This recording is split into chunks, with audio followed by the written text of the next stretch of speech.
Oke, udah kelihatan? Udah, Pak. Udah ya. Hari ini Udah, kita Pak. lanjut terkait dengan penawaran. Kemarin kita cerita terkait permintaan. Kalau permintaan itu berkaitan dengan apa kemarin ya? Barang yang diminta konsumen kepada produsen, Pak. Nah, berarti ada hubungan permintaan. Permintaan itu biasanya berawal dari konsumen atau si pemakai yang dikeluarkan barang dan jasa yang dikeluarkan oleh produsen. Itulah permintaan. Nah, kira-kira penawaran ini bagaimana? Ada yang tahu penawaran ini seperti apa? Kalau kita tadi cerita permintaan itu berkaitan terutama mulai dari konsumen karena ada kebutuhan yang diinginkan oleh konsumen, kemudian produsen menganalisanya, kemudian menghasilkanlah barang dan jasa yang akan disalurkan kepada konsumen. Karenanya adanya permintaan konsumen tersebut. Nah, kalau penawaran, ada yang tahu? Ada yang tahu? Apa itu penawaran?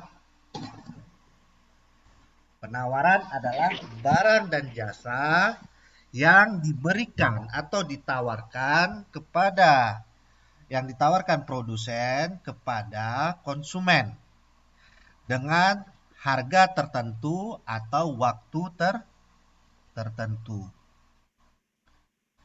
Inilah penawaran adalah sejumlah barang dan jasa yang disediakan untuk dijual pada berbagai tingkat harga dan pada waktu tempat tertentu.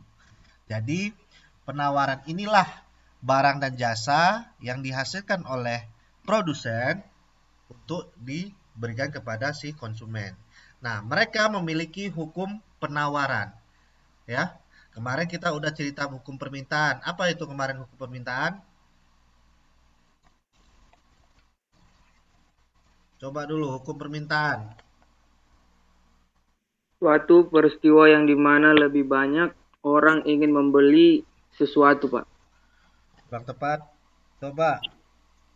Jika harga suatu barang meningkat, maka jumlah barang yang diminta akan turun. Begitu juga sebaliknya, Pak. Oke, benar.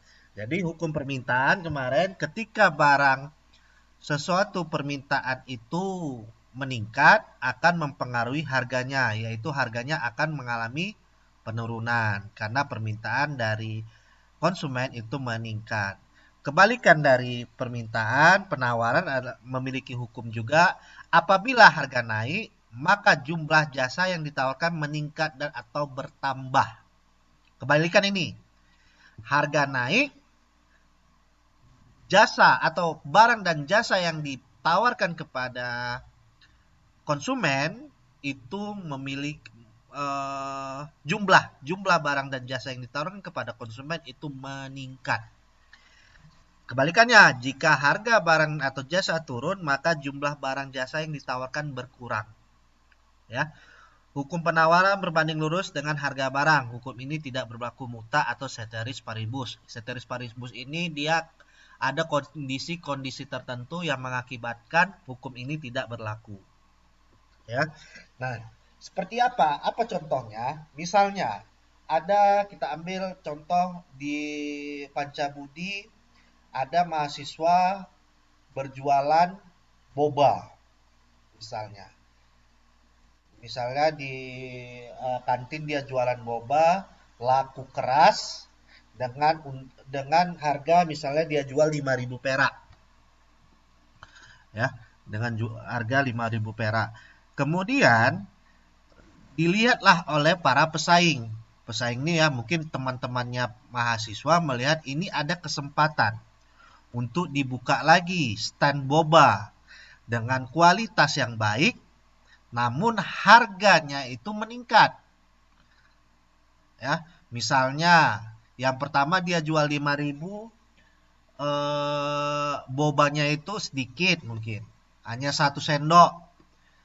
Tapi karena 5.000 itu laku, dengan menambahkan kualitas yang ada, si para pesaing ini, para mahasiswa pesaing ini membuka lagi stand boba dengan harga 7.000 perak.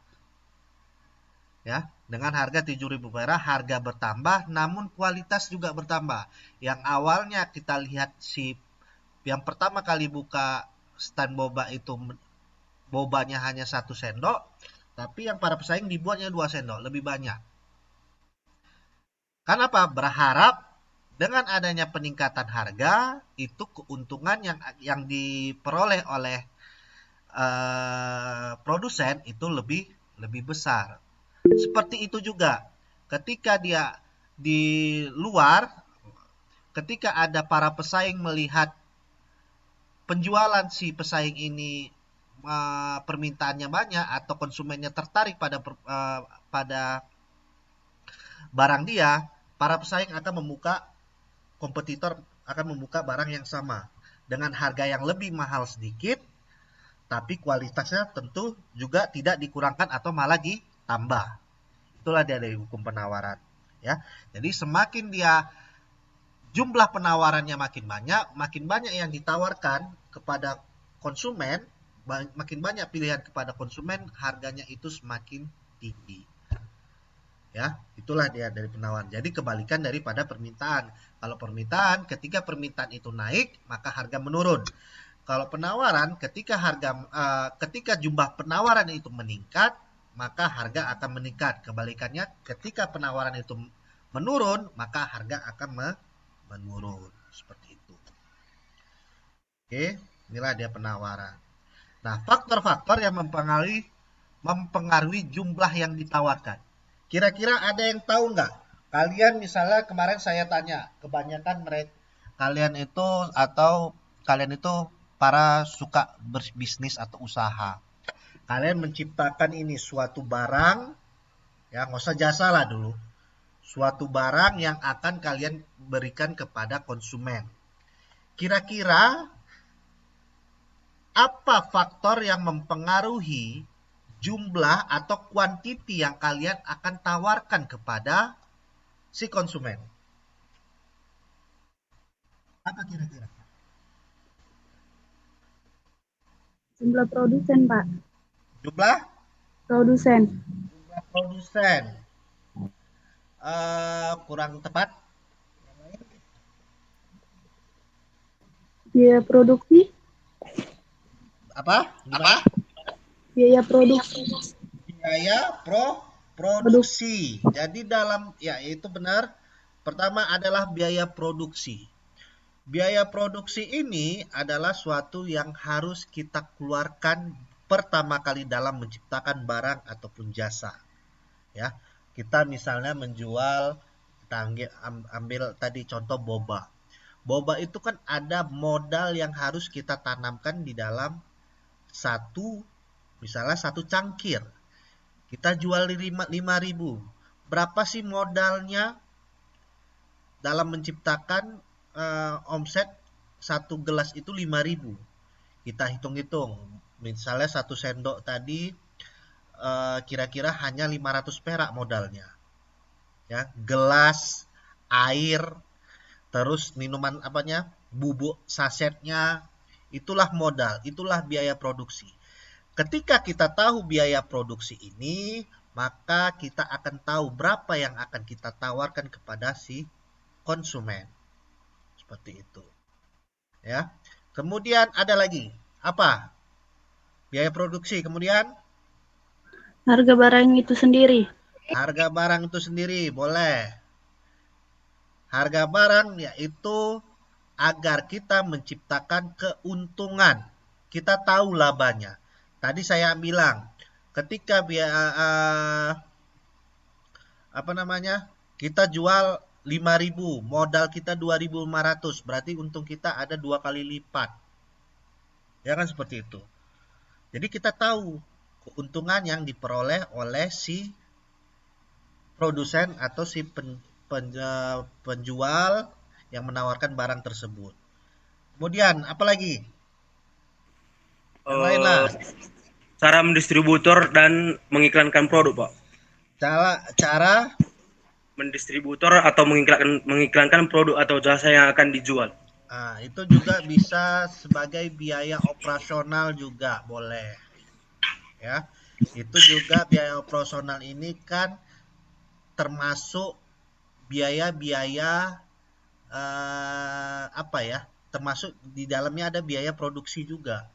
Kita tadi misalnya cangkir ada 1.000 perak, kemudian bubuk-bubuknya, boba-bobanya, kemudian gulanya, rupanya hanya 2.000 perak.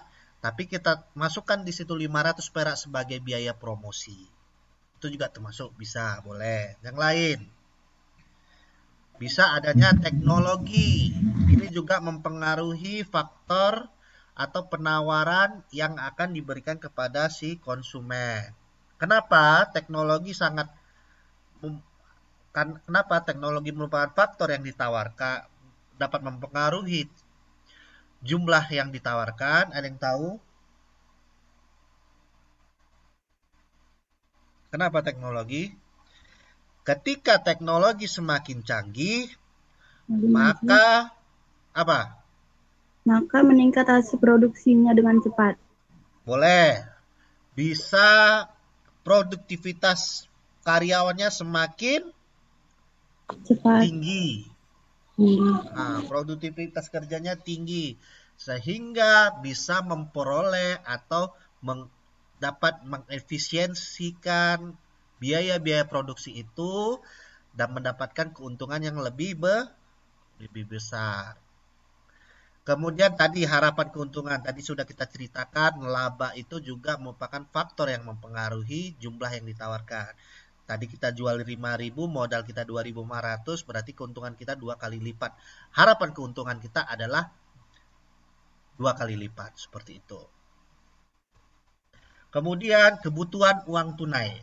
Kenapa kebutuhan uang tunai juga mempengaruhi jumlah yang ditawarkan? Ada yang tahu?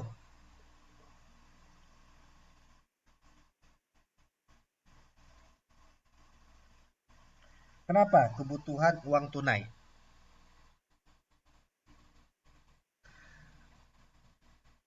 Sekarang ada info bahwa ke depan di 2023 itu akan mengalami resesi, ya, pemunduran ekonomi di seluruh dunia, di mana banyak mereka bersiap-siap, terutama para pengusaha untuk bersiap-siap menghadapi resesi ini. Ada yang bilang bahwa dalam menghadapi resesi ini, salah satu caranya adalah menahan uang perputaran usaha. Kira-kira itu tepat atau tidak? Menahan uang perputaran hasil jualan. Seperti itu. Misalnya gini, saya ada omset saya 500, anggap omset saya 10 juta satu bulan. Nah, karena saya menghadapi resesi, takut terjadi apa-apa di kedepannya, saya ini menyimpan ini. Hanya sedikit saya putar uangnya untuk kegiatan jualan saya. Kira-kira itu tepat atau tidak? Aditya, coba. Tepat Pak, agar nanti ketika terjadinya resesi kita dapat memutar uang dengan menggunakan sebaik mungkin. Dan jika ada penaikan harga, ada modal untuk kita membeli barang untuk melanjutkan suatu usaha Pak. Namun itu sebenarnya gini, resesi itu sebenarnya yang dengan cara itu banyak para pengusaha bilang itu cara yang salah. Kenapa?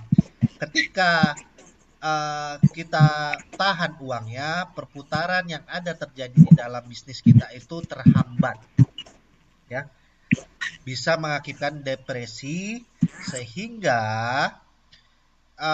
akibatnya tidak berputarnya itu uang, dapat kegiatan operasional perusahaan itu akan terhambat.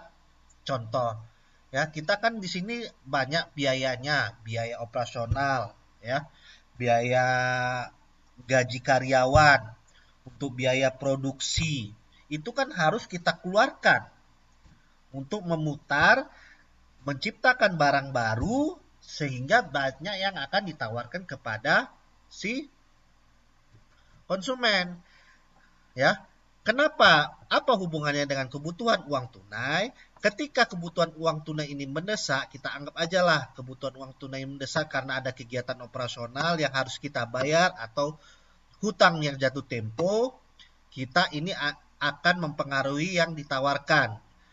Tadi apa kita cerita? Harga menurun, maka yang ditawarkan akan menurun. Sehingga dengan harganya menurun, kita bisa mendapatkan uang tunai sehingga bisa membiayai kegiatan operasionalnya. Itulah masuk kebutuhan uang tunai. Jadi diharapkan dengan harga menurun, ya, sistem Cina yang dipakai, kuantitinya itu keuntungannya sedikit nggak apa-apa, yang penting permintaan itu yang banyak, ya, kuantiti yang membeli itu banyak, seperti itu, ya. Itulah sistem Cina kan nggak apa-apa untung kecil, yang penting rutin orang beli, sehingga lama-lama kecil-kecil jadi bukit. Itulah dia. Baru terakhir harapan harga yang masa akan datang. Ini harapan yang harga masa yang akan datang juga kejadiannya seperti minyak goreng kemarin, ya. Mereka tahan, mereka timbun minyak goreng berharap harga di masa yang akan datang itu akan meningkat, dan kejadian sebenar. Para pengusaha-pengusaha minyak goreng itu sengaja menahan, kelangkaan terjadi di masyarakat sehingga harga yang diberikan atau harga keluar yang diberikan kepada masyarakat itu meningkat drastis sampai 55.000 dan segala macam. Inilah dia. Sehingga yang ditawarkan ketika harga naik, itulah yang ditawarkan mereka banyak persediaannya. Karena kebutuhan utama dari masyarakat untuk memasak, orang tidak peduli dengan harganya. Itulah dia. Oke. Nah, fungsi dan kurva penawaran, kemarin saya sudah memberikan fungsi, bentar. Nah, ini fungsi kurva permintaan A kurang BP, ya, dengan harga produk dan segala macam. Sedangkan dalam penawaran itu QS, ya, yang tadi QD, ini QS sama dengan min C tambah DP, ya. Oke, sekarang coba ambil kertas, ya, ambil kertas, bentar.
Oke, ambil kertas, coba buat kurva penawaran dengan tabel seperti ini. Nanti kalau udah siap panggil saya izinkan untuk share screen ya, satu orang ya. Coba ambil kertas. Atau panggil aja. Udah ini. Silakan ini apanya, tabelnya, ambil di kertas lembar, saya kasih waktu 5 menit untuk buat kurvanya.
Tabelnya udah ini.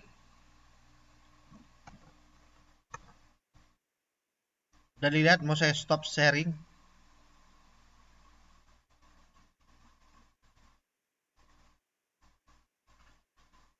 Udah? Halo? Udah, Pak. Nah, ya. Sudah, Pak.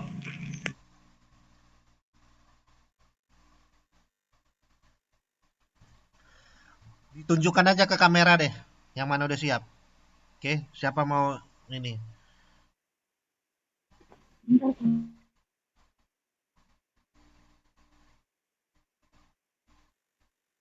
Seperti ini, Pak. Sebentar ya, saya lihat. Oke ya. Coba lihat itu punya Aditya.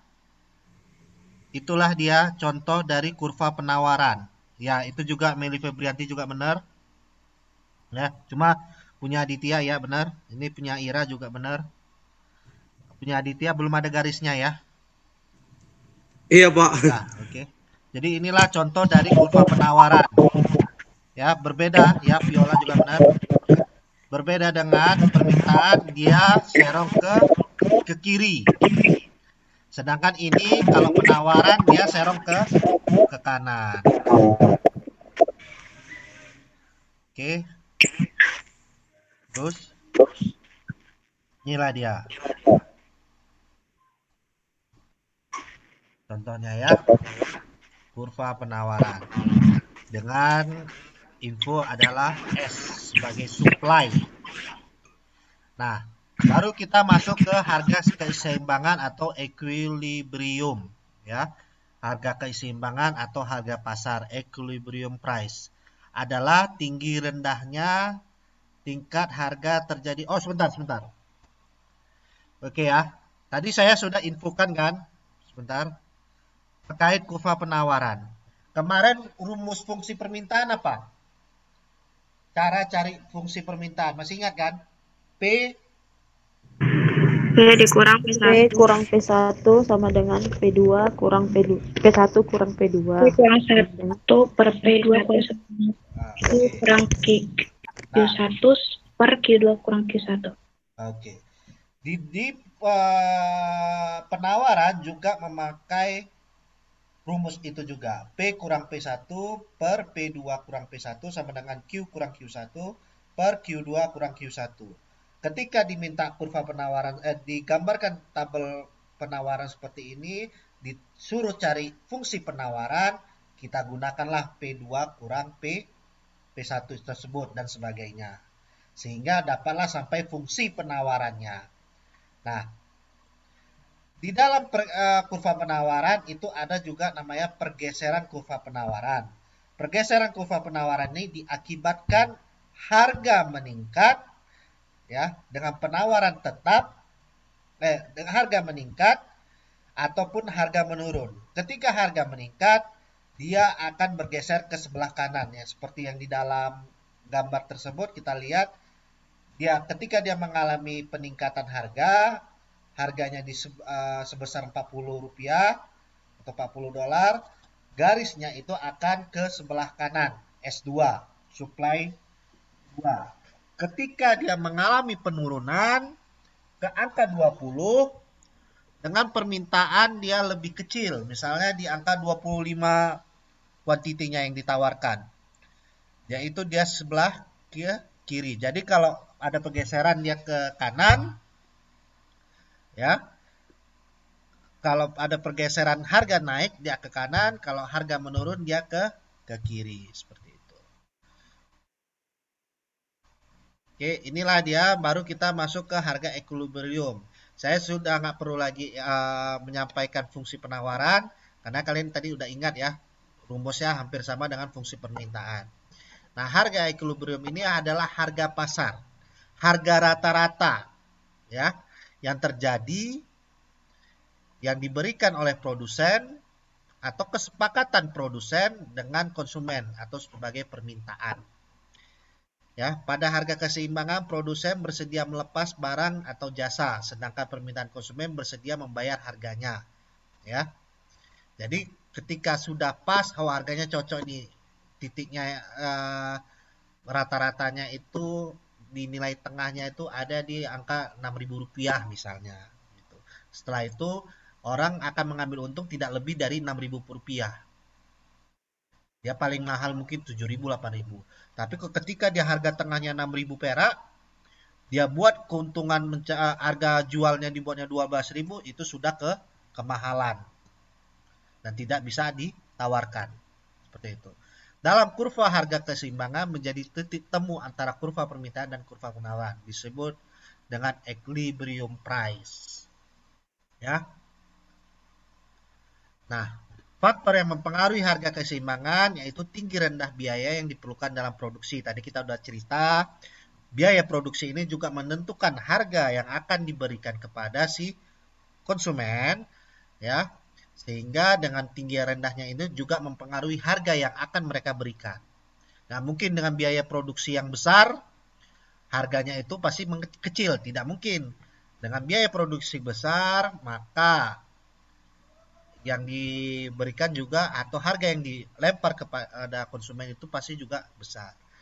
Ya kan? Baru produsen tahu akan selera pembeli. Tadi ada yang bilang bahwa kita harus tahu bagaimana konsumen kita. Ya, memang iya. Ketika kita tidak tahu selera pembeli, bagaimana kita mau menjual? Bagaimana kita menempatkan barang kita ini untuk dijual kepada orang lain? Kita harus tahu market kita siapa. Seperti itu. Ya, kalau kita menciptakan barang asal-asal, nggak tahu market kita, tentu barang itu tidak tahu kemana kita jual. Ya, misalnya kayak tadi minuman boba mungkin hanya kalangan milenial. Berarti pasar kita itu ya bisa sekolah, bisa daerah kampus. Tapi kalau kita letak mungkin di daerah perumahan elit, nah itu kemungkinan orang tidak membeli seperti itu.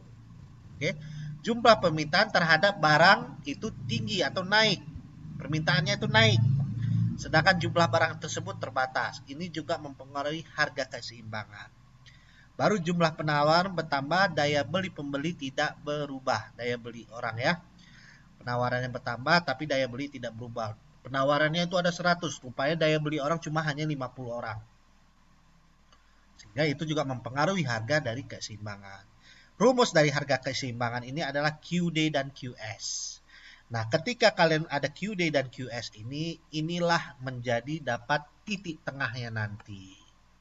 Contohnya ini dia. Dengan tabel tabel saya berikan ini, dicarilah dulu jumlah yang diminta ya. Misalnya 300 ya, ini dalam ratusan, 300 dalam ribuan.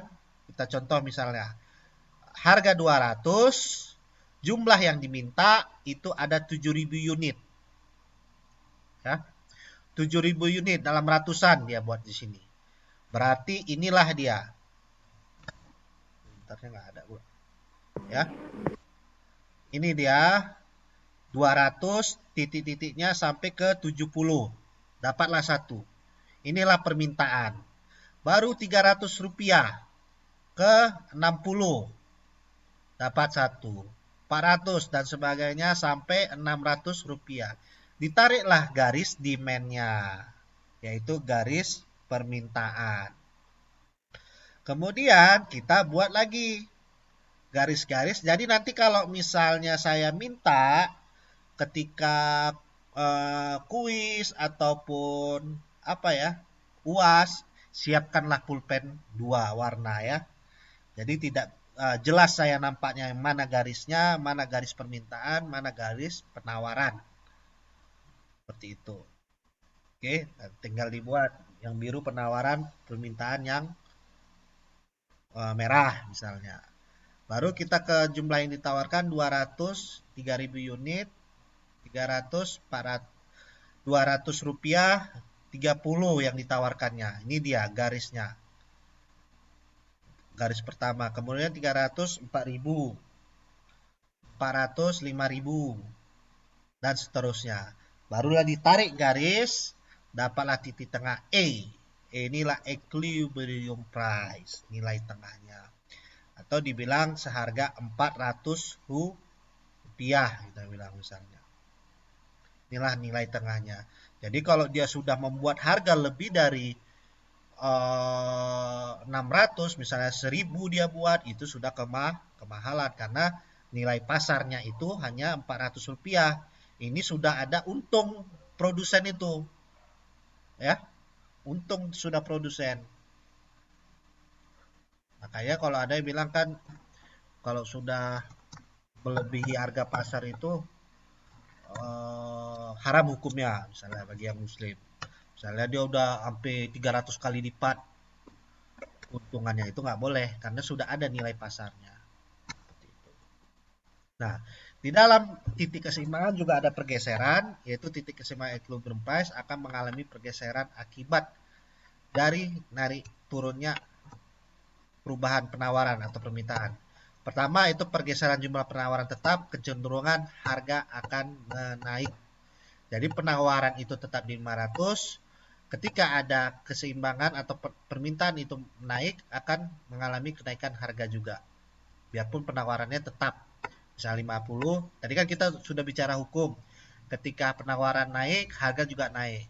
Tapi di dalam titik keseimbangan ketika ada mengalami pergeseran dengan harganya tetap, penawaran tetap, harga akan juga naik. Ya. Kemudian pergeseran disebabkan bertambahnya jumlah permintaan. Ya, banyak yang ingin barang yang dihasilkan. Jika jumlah permintaan bertambah sedangkan titik keseimbangan yang disebabkan berkurang jumlah permintaannya, ya, jika jumlah permintaan bertambah sedangkan titik keseimbangan disebabkan berkurangnya jumlah permintaan. Jika jumlah permintaan berkurang sedangkan jumlah penawaran tetap, maka harga akan turun. Ya. Baru pergeseran titik keseimbangan disebabkan bertambahnya jumlah penawaran. Jika jumlah penawaran bertambah sedangkan jumlah permintaan tetap, maka harga akan turun. Ya, ini kalian hafal lah ini. Atau dipahami lah, bukan hafal, dipahami. Pergeseran titik keseimbangan disebabkan berkurangnya jumlah penawaran. Jika jumlah penawaran berkurang, sedangkan jumlah permintaan tetap, maka harga akan naik. Ya, seperti itu. Yang penting intinya gini, ketika penawaran itu tetap, tapi permintaan naik, ya pasti itu akan dinaikkan harganya. Kenapa? Orang ketika kebutuhannya itu meningkat, disitulah harga akan meningkat yang dijual produsen. Seperti itu. Oke, ada pertanyaan?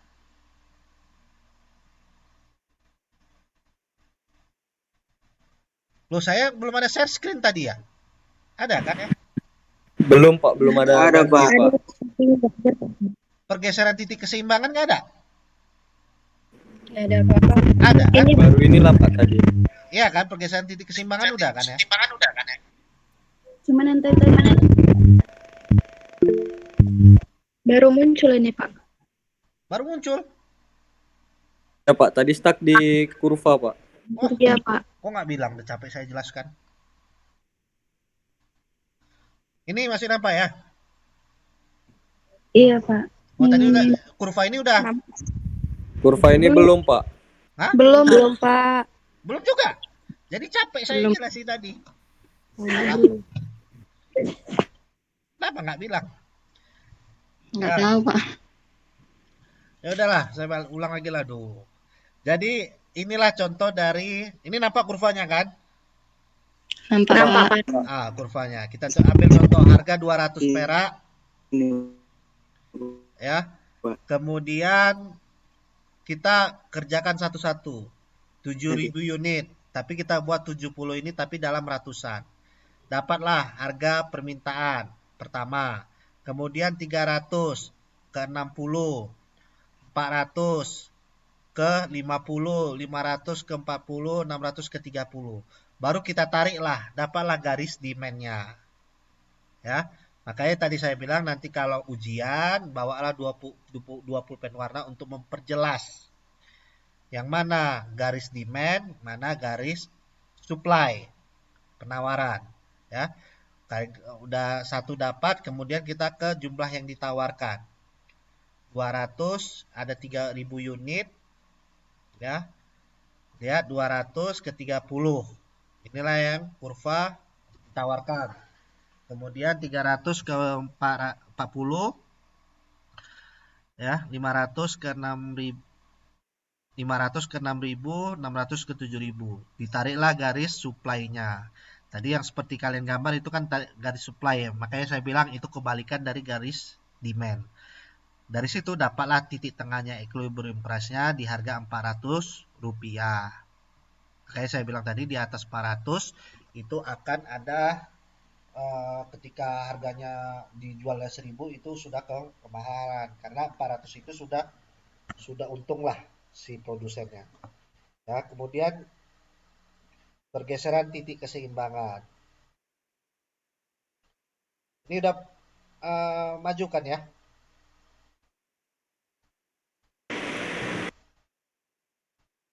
Pergeseran titik keseimbangan equilibrium price.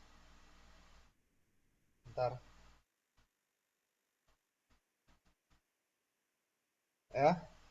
Pergeseran jumlah penawaran tetap, ya. Jadi penawarannya itu tetap tuh, nggak banyak. Tapi karena ada pergeseran, biasanya cenderung akan naik, ya.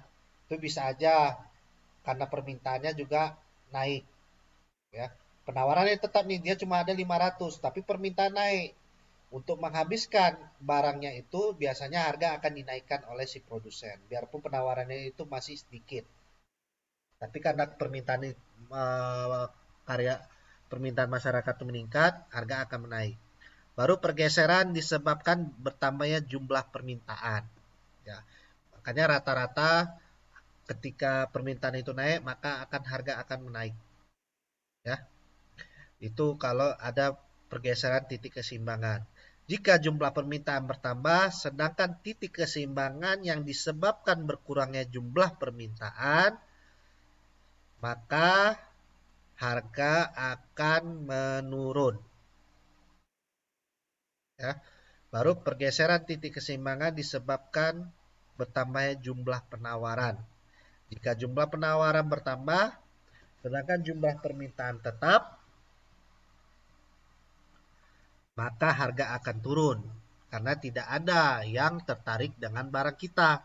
Padahal barang itu untuk menghabiskan barang kita untuk yang kita jual, maka harga akan kita turunkan. Pergeseran titik keseimbangan yang disebabkan berkurangnya jumlah penawaran. Jika jumlah penawaran berkurang, sedangkan jumlah permintaan tetap, maka harga akan naik. Bukan naik permintaannya, permintaannya tetap nih, tapi penawaran berkurang. Untuk memenuhi permintaan yang tetap itu, maka harga akan dinaikkan agar dia memperoleh keuntungan yang lebih. Itu seperti itu. Itulah penjelasan dari equilibrium price dan kurva penawaran. Oke, ada pertanyaan? Ada ya, kalau nggak ada, coba kalian buat tabel. Bentar ya, saya buat.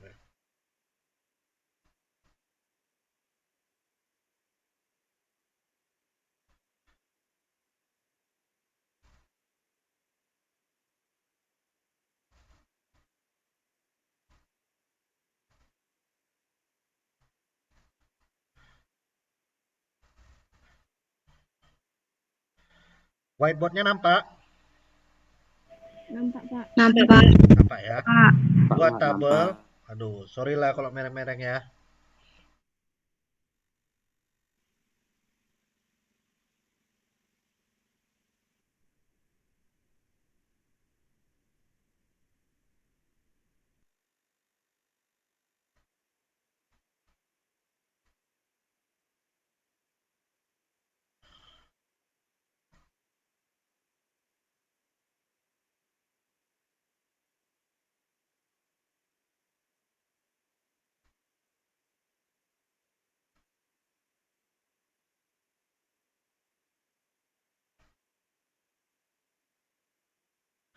Ini saya buat demand aja lah, biar nggak capek saya nulisnya.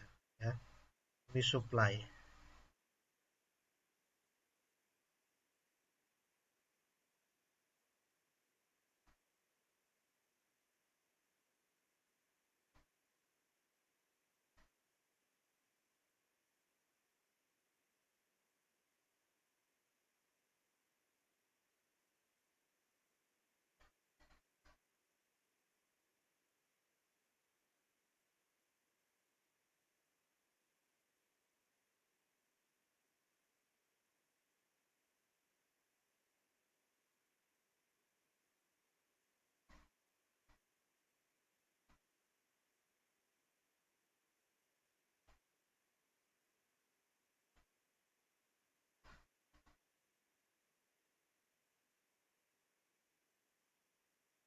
Payah kali nulis ya. 9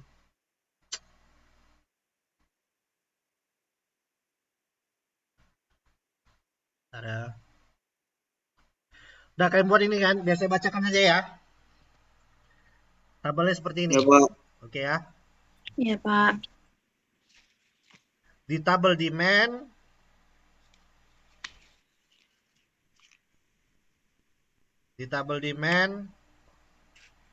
ya 100 masih di P ya dulu ya. Di tabel demand-nya ya. Ya, Iya, Pak. P dulu ya, di kolom P. 100 300 500 700 900 1100. Oke, ada berapa tuh? Ada 6 ya. Ke bawah kan? Iya, Pak. Ya. Ya, Pak. Baru di Q-nya 2000 1700 1500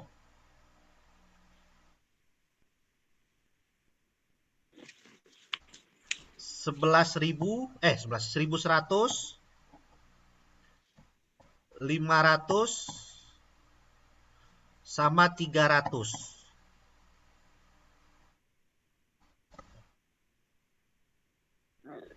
Oke? Dah? Udah, Pak. Paham ya sampai sini kan? Nah, itu kan ada 6 kolom ya. Kalian buat nomor di sebelah P itu ada nomor 1, 2, 3, 6. 1, 2, 3, 4, 5, 6. Di sebelah P. Buat aja nomor, kolom nomor ya. Oke. Iya, Pak. Coba cari fungsi permintaan pada P2 dan P5.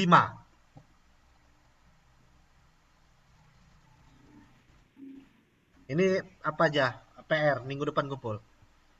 Maaf, Pak, bisa diulang? P2, paham ya? Kan nomor 2 maksudnya tuh, P nomor 2-nya. Paham, Pak. Iya, Pak. P2 sama P5, cari fungsi permintaan.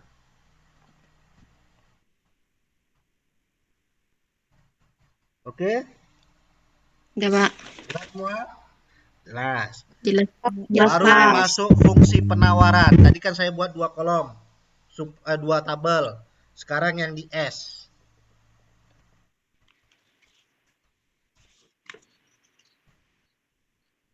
Oke? Nah, di kolom P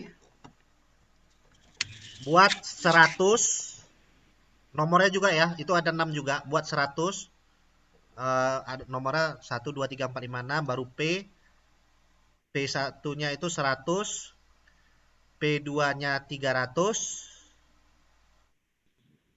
P3-nya 500, P4 700, P5 900, P6 1100. 900. Sama, hampir sama sih kayak apa yang demand P-nya. Sama pun bukan hampir sama, sama. 100, 300, 500, 700, 900, 1100. Oke? Jelas? Jelas, Pak. Q-nya sekarang di kolom Q.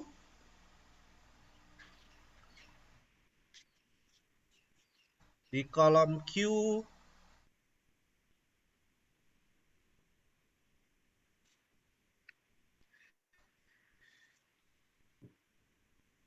300, Q1-nya 300, 500, 1100, 1500, 1700, 2000.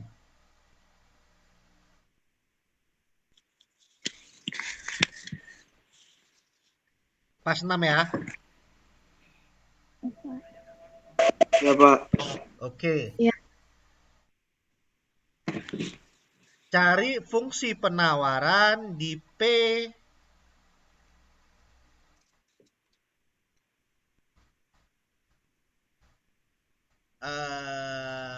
di P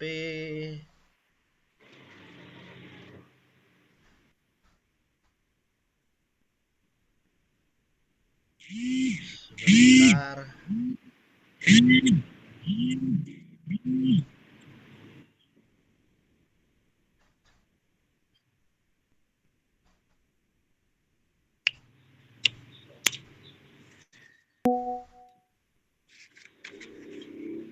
P1 dan P2.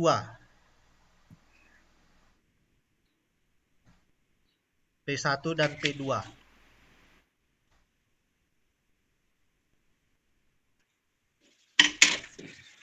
Itu fungsi penawaran. Oke? Sudah dapat itu, nanti cari nilai equilibriumnya dengan rumus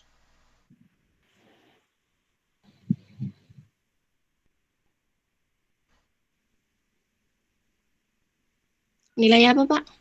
equilibrium price. Nih, QD sama QS.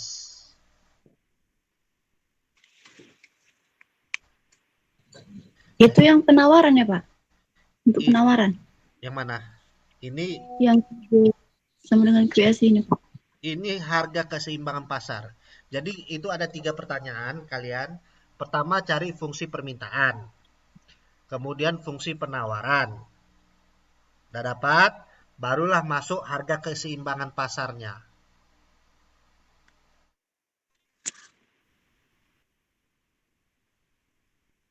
Digabung dua-dua, Pak. Ya, gabungkan, carilah berapa Q-nya, berapa price-nya.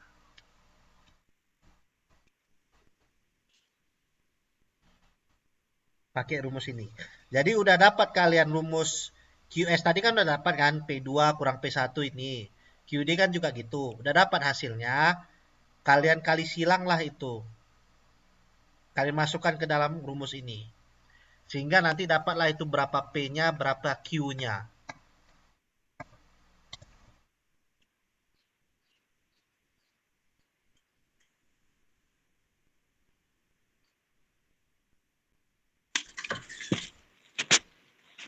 Tadi saya yang penawaran, permintaan tadi P berapa ya?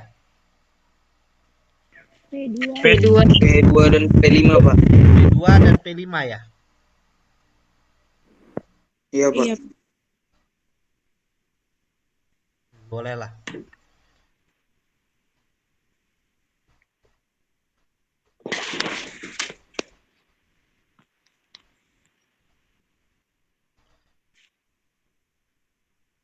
Kalau yang penawaran P1 dengan P2 ya? Iya, Pak. Iya.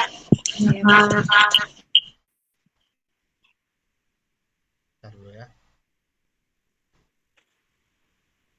Oke lah. Boleh lah itu. Oke ya, nanti kumpul lagi sama si Aditya. Kita satu pintu aja biar mempermudah. Kalian juga jangan nyusahi Aditya. Kalian siapkan dulu satu PDF. Jadi Aditya tinggal ngumpulkan aja. Jangan dirapi-rapikan lagi sama dia. Ya, dia hanya sebagai untuk pengumpulan aja. Ya, buat nama sama MPM. Kerjakan di PDF. Ya, kumpul minggu depan. Kalau ada yang kurang paham boleh ditanyakan nanti bisa via WA ataupun personal message sama saya. Oke, ada pertanyaan? Tidak ada, Pak. Tidak ada ya. Kalau nggak ada saya akhiri. Terima kasih atas kehadirannya. Oh, sebentar dulu. Ya.